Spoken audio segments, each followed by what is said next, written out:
Ladies and gentlemen, welcome to the bold analysis. If state capture was a person, then that person can only be one man, the most powerful CEO of the Republic of Kenya, President William Samoei Ruto. And I want to tell you why I am becoming persuaded that Ruto might be in hostage. Mount Kenya might have put Ruto in hostage. That hostage is because anauziwa uoga ya hostility. From the first 2 months, I've always believed that President Ruto had good intentions but not well guided. But as days go by, I tend to lose the little trust I had because of latest development. I've always mentioned that no one is praying that Ruto regime to fail. Because when he fails, all of us fail. When he succeeds, all of us succeed. Let me tell you, what is the state or what is the role of an area member of parliament in TSC recruitment? I posed this question to Madam Margaret, or I should not say the second name, the principal, my good friend. And she told me, Kevin, I was given an English literature teacher in April. Then after that April, the teacher left and she went back to airline. She was someone who had, I didn't come Mwalimu, but during COVID, she left teaching and got some job in the airline. But again, she left teaching and went to back. And when replacement was done, she was not given an English literature teacher. Alipatia mwalimu mwingine. Okay, that was, and na hakuongezewa. In fact, she was saying she wanted 3 and alipewa moja. So I'm asking this because there is a possibility that the state institutions and commissions that are supposed to be dependent are really insecure. What is the role of area MP is rationing of teachers, because there is a letter by Ndindi Nyoro that is written in Kikuyu. I'll show you that letter. And that letter is the one you see in your screen, where he invited non-employed graduates who have TSC numbers for a meeting on 13th December, that's on Tuesday, after the Jamhuri Day.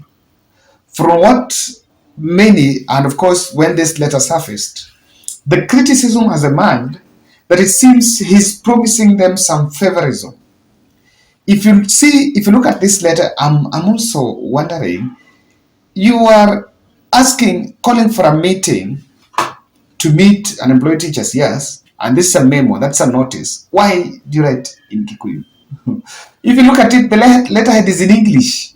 Oh my goodness. The letterhead is in English, but hapo kwa content of the letter is in Kikuyu. And someone was telling me that number one, he didn't want other people to see, maybe know what it is. I don't know how.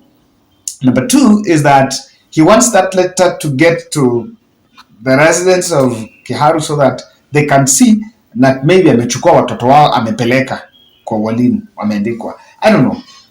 So this letter has elicited a reaction because it is emerging 2 days after TSC announced plans to recruit 35,000 teachers worldwide. Now, if you look at the article in your screen, TSC announces 35,000 job vacancies, how to apply. That was on 10th December. And then this letter is being called on 13th. So you can join the dots that probably he's calling that meeting after these vacancies arose. So let me just show you how they are divided so that you can also make a good judgment. Some of the vacancies advertised include 9,000 posts on permanent and pensionable terms of service for secondary school teachers, 1,000 posts on permanent and pensionable terms for primary school teachers. So of the whole country, Secondary school permanent are going to be 9,000. All country. 1,000 for primary. Then there is this TSC internship, 21,000 posts in junior secondary school and 4,000 posts in primary school. So out of 35, honestly, even if you had to, I don't know the formula of rationing, but even if you had to ratio, what is the criterion of one constituency? Not even a county constituency getting more than the others. Like, ni 35,000 to na constituencies ni ngapi? So people are asking, what is it? But then someone should help me get a clarification here. What is this between someone who went through this internship? I know there are teachers in this channel. Someone was telling me that that now this TSC will easily absorb you in the system after going through this internship. So even though this internship doesn't restrict that you need to be in your area, recently I think UNESCO are asking for integration of education and culture so that teachers are posted in areas, in their home areas. They can teach in their language and so. But why do you think that letter? I have a problem with it being done in Kikuyu. I don't know. And two, what is the favor? Then this is the disclaimer in this point. I don't want to, and we should not have a problem with a leader who is using his position of influence to take service of or to favor the people, his constituents. Honestly, that's not a problem, but that should not make it look like inequity. As in, it should not be that some areas are getting favors than others, because if an MP is calling, so then why don't all the MPs call and make this? If it is something that is uniform, because I have seen this letter and many people are really protesting. Kwamba, what is it? If you check what the TSC is saying is the interested candidates to apply through www.tsc.go.ke. That's what TSC have said. So you need to apply online. But now you're being called here today. So what's that really? We should not say that there is absolutely no problem by a member of parliament or a leader fighting for his people. But does it show? Is it morally right if it is causing inequity? Let me tell you, it's not a big shock, because I wanted to listen to Rigathi Gachagua. At one point, I think he was in Baringo saying kwamba watu watakuwa namletea barua anafanya recruitment kwa KDF. Listen to that. Nataka nikushauri, nataka kusaidika, utupatie watu wetu wale watakuja kwangu kuchukua barua ya kwenda jeshi. Ukiniletea mtu ya independent atanitoa wapi? Mimi nitakuwa na biashara na yeye. Mimi siko na biashara na yeye. Kwa hiyo mtupatie watu ya mlengo wetu. So these things are here. I understand that Ndindi Nyoro is the chairman of the Budget and Appropriation Committee, Budget Appropriation Committee in the National Assembly.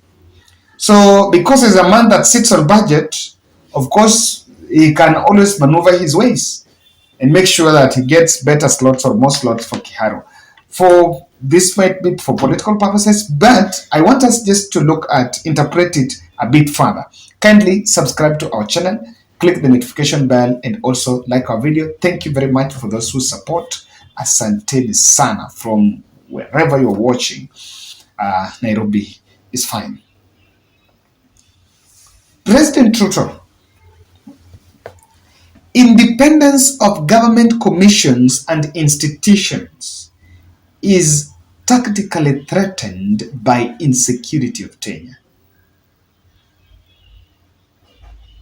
I'm saying this because I think for better part of this administration, we've had stories of chairman, of the leader, or rather the TSC chair being changed. There have been rumors of you're changing this commission, we're bringing this, we're bringing that.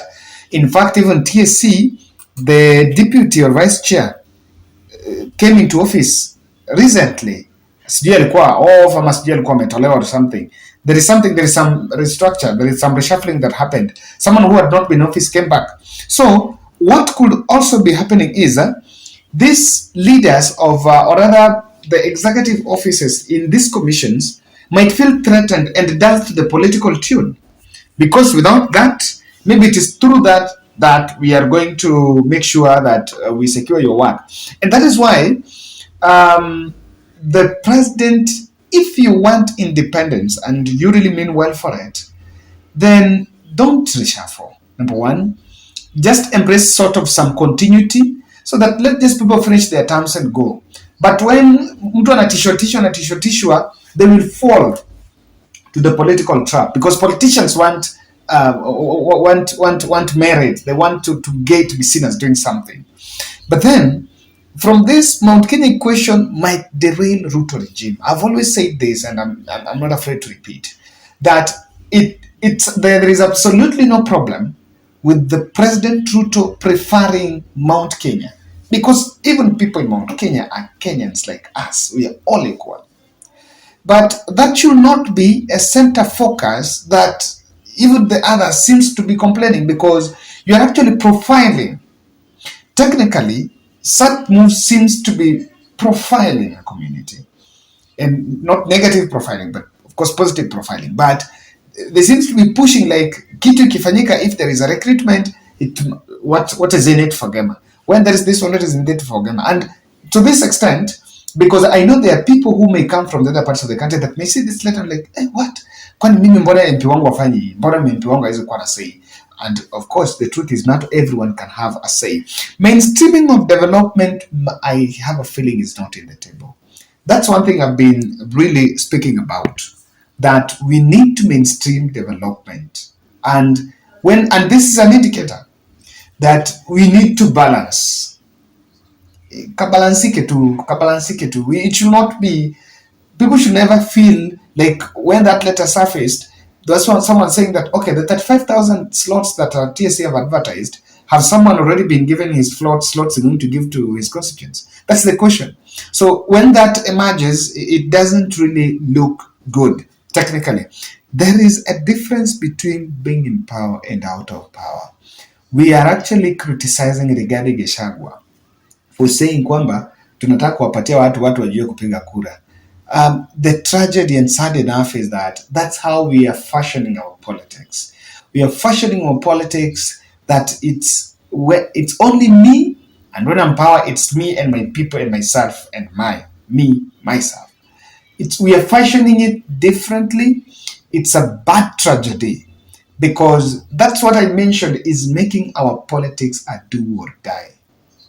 When campaigns will rise, someone will extract the data and start saying, and the data will look a bit skewed, where someone profiles and says this specific area was this way. And even in the last general election, the Mount Kenya UDA team was very lethal, telling President that he took developments to Nyanza. And we've made our politics to look that way. I don't think that's a precedence that we should actually set, but that's my take. I don't know if you're a teacher and you have a honest formula on how these slots are normally divided or what is considered. Is it just as simple as ile place wanataka wengi kuliko hawa, so you ration? Or how do you decide that I'm going to give Kiharu 20 or 10 and I'm going to give my own constituency Alego Usonga 2 or 3? And I'm just trying to ask a question. I'm not saying that Alego Usonga has 3. But or what do you decide to give the Dagoretti North 4 or 2? That's the question. I really want to have an idea, because if you're not careful, we are treading a dangerous path where we'll always believe we are not part of it. That's my take.